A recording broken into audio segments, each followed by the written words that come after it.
Well, Ahron Shapiro is a policy analyst with the Australia-Israel Jewish Affairs Council. He joins us now from Melbourne. Good morning.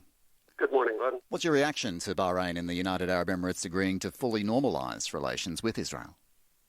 Well, it's really a dream come true, and it's a win-win because it expands stability and peace in the region, and it opens new channels of diplomacy.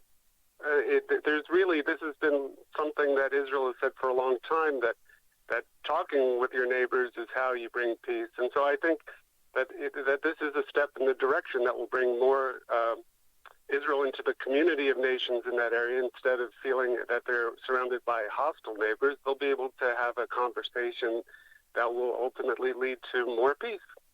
Donald Trump going so far as to call it the dawn of a new Middle East. Would you expect other Arab nations to follow? Well, I would, and the question is timing. I don't think that either the United Arab Emirates or Bahrain would have moved forward without the tacit support of Saudi Arabia. And I think that now that the dam has broken, so to speak, there could be others. It will all come down to national interest. As you say, it's more sort of Saudi Arabia and Syria, Iran, Iraq, the big players in the region. This is, I don't know how to describe it, is it kind of comparative small beer? Well, there's just going to be, this is the beginning of something that was under the surface for a long time, and has really transformed the way that people will be looking at the region, and all the assumptions that went into relations with the Middle East and now have to be discarded and reevaluated because the rules of the game have changed.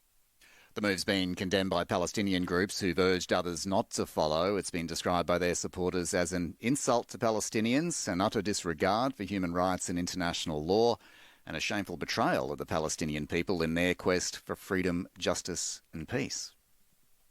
Well, from their perspective, I can understand why they'd feel that way, and yet they should be listening to the people who have been in their corner for so long. You know, I've often said that sometimes if you're advocating for someone, if, say, a lawyer is advocating on behalf of a client, sometimes the best advice is to settle. And I think that what the United Arab Emirates and what Bahrain are saying, and what the Arab League was saying when it refused to condemn these agreements, is that the Palestinians should start thinking in terms of settling, in terms of coming to some sort of a compromise, which right now, up until now, they've been very resistant to make concessions that would be necessary for peace. So I think their Arab friends are telling them, please talk about the type of consent. Let's talk about a state that you are prepared to accept. Does it suggest Israel would also be prepared to make some concessions or compromises, or does this show that perhaps they don't need to now? I think that Israel has shown many times, and they've made peace offers in the past that have included a Palestinian state. They've shown a lot of willingness to negotiate for peace, and in good faith. I think Israel, if the Palestinians want to build pressure in Israel for peace, they need to show from their side that they're willing to make those concessions. And what we've seen time and again is that the Israeli people are ready for peace. They're ready to make big concessions for peace if they feel the other side is serious about peace. And we've seen it in the past, and it could happen again. What can you tell me about how this might be playing in Israel and the reaction there? Would everyone be pleased? Most people are. There are people who are suspicious about this deal because it was the way that it came about. The details are absent. It's very unusual that an agreement would be signed without knowing what's in it. And yet, in principle, they are behind it. The people who are most upset are the far left and the far right. The far left are upset because they feel that the Palestinians are being sidelined, and they don't like that.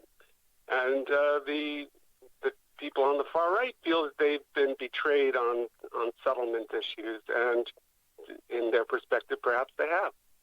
There's a few people upset in Israel right now, isn't there? Because meanwhile, the country's going back into hard lockdown because of the largest COVID-19 spike in the world. But many say they won't obey the rules, blaming Prime Minister Netanyahu for, mishandling the crisis because he was too busy dealing with his own political survival and corruption charges. What do you make of what's happening there?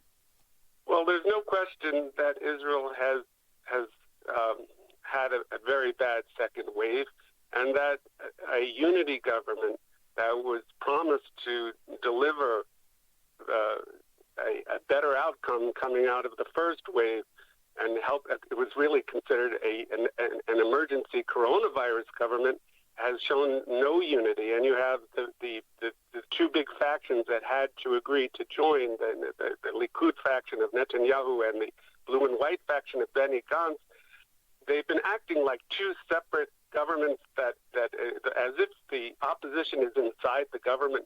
And when you have that situation, and Netanyahu has no trust for Gantz has no trust for Netanyahu, and they're attacking each other all the time, unfortunately there's been a lot of paralysis, and that's really been at the detriment of the fight against coronavirus, and everyone is very frustrated and disappointed by this.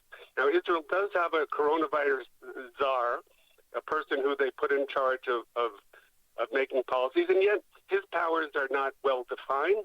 His name is Gamzu, and when this second wave started up, they were talking about putting in a traffic light system where they would go from green, yellow to red, depending on what parts of the country were most affected by coronavirus. Those areas would be under increasing measures. Mm-hmm.